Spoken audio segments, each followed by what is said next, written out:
Christy Lambert here. Thank you so much for taking a couple of minutes to join me. I wanted to share with you a practice that I've been really focusing on ever since Thanksgiving, and I'll get into the reason why in a minute, but it's really a practice designed to help you experience everyday moments, to help you savor everyday life. And the reason why this is important is that researchers have found that people who are good at savoring experiences, and savoring just means generating or prolonging the enjoyment of an experience, that people who savor experiences on a regular basis are shown to be more self-confident, more extroverted, and more grateful, and have less depression than people who don't take the time to savor experiences.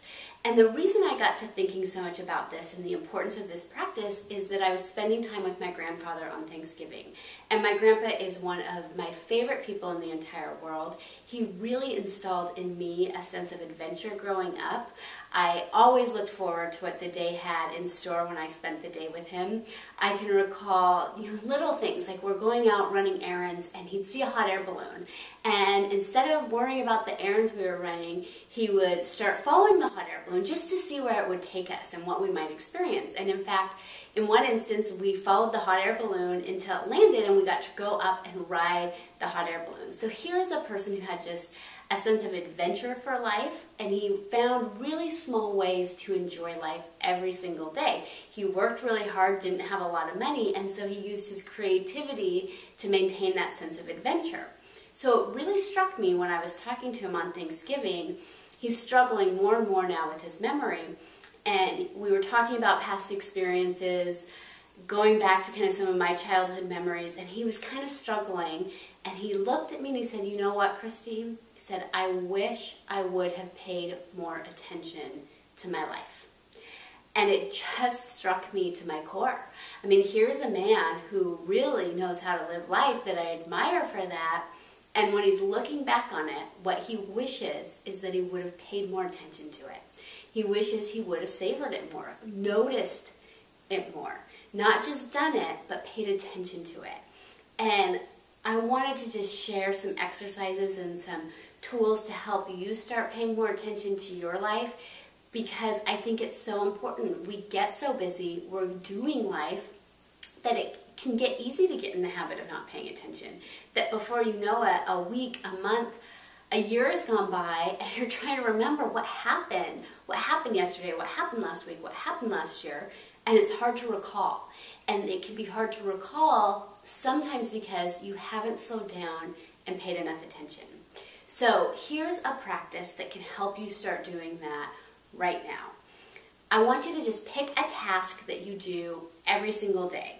Something that's on your to-do list that you enjoy doing, but that you have a tendency to just end up doing quickly to get done with. Something maybe like eating a meal. If you tend to rush through your meals, I know that's a tendency that I have.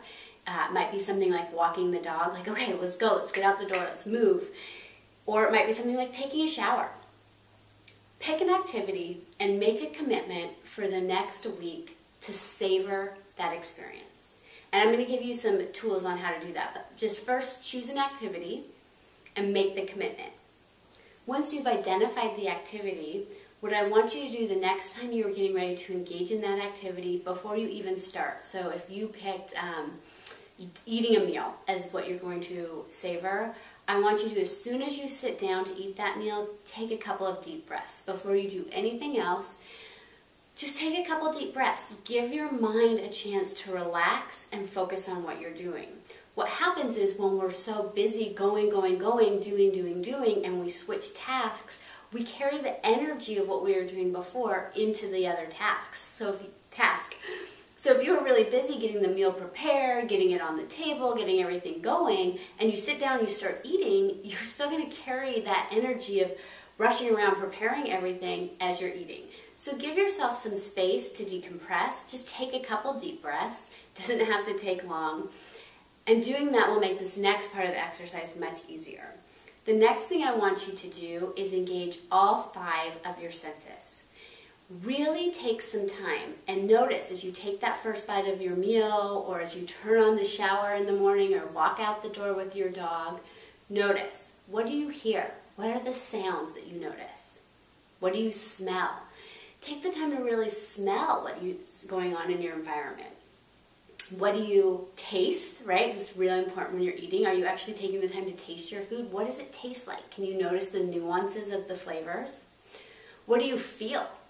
Do you feel the texture of the food in your mouth? Do you feel even your arms on the table? Just notice what you feel. What you're trying to do is engage your senses, because that will help you to savor those experiences. And what do you see, right? This is a great question. I ask myself this a lot when I'm running. What do I see? What do I notice? And it's amazing how just asking that question, I'll notice a rabbit or something off in the distance that was there before, but that I wasn't consciously paying attention to. So just by asking the questions, what do I see? What do I hear? What do I smell? What do I taste? I can't remember what one I skipped, but you get the idea. You'll actually start paying attention to those stuff. So when you ask yourself the question, it triggers your mind to notice it. And then ask yourself, what am I enjoying about this experience? Notice it and give yourself permission to experience that enjoyment. The final step of this exercise is to just, when you're done with the activity, make some notes about what you noticed about that activity and how it felt different when you took the time to savor it versus when you did a typical rush through, just do because you were busy. Give yourself permission to actually record what you notice, and that will really help to cement the experience in your mind. And then for extra credit, commit to savoring that experience, engaging your senses, slowing down and enjoying that experience every day for the rest of the week. In the comment section below, tell me what activity you're going to practice savoring, and then let me know what you noticed about that experience. How was it different for you when you took the time to savor it, when you took the time to pay attention, versus when you just rushed through it out of habit? Thank you so much for taking the time to join me. I look forward to hearing what you have to say in the comment section below.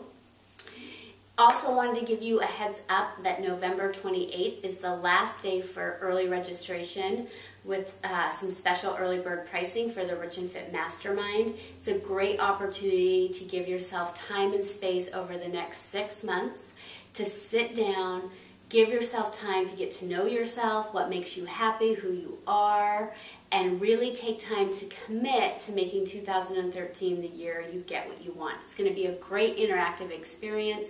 You can get more details on the Rich and Fit Mastermind page. Talk to you soon.